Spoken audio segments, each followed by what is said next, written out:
tikom ang bibig pagdating sa mga usapin ng dignidad ng kababaihan, soberenya sa sariling bansa, ng sariling bansa at pangingibabaw ng batas.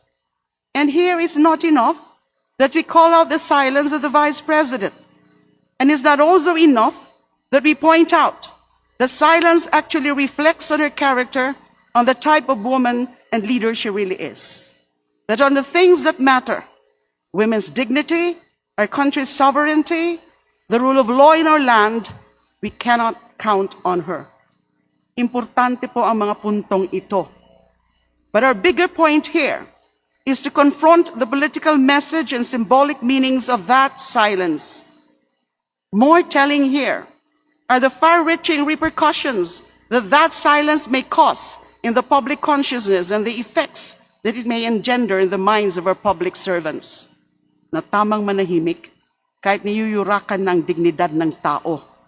Na tamang magsawalang kibo kahit inaagaw ng ating teritoryo at inaalipusta na ang sariling kababayan.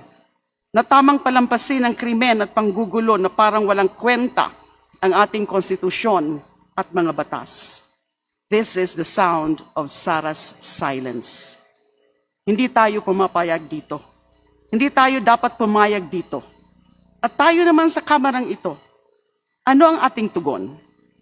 Huwag naman po sanang magkikibit balikat. Huwag naman po sanang mahawaan ng pananahimik dahil ang pagsasawalang kibo ay pakikisangkot.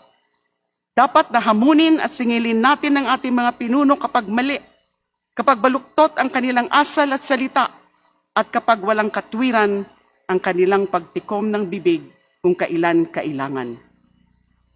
Belated International Women's Day, Happy Women's Month, mabuhay ang kababaihan at lahat ng mga makakababahihan. Maraming salamat po. Thank you.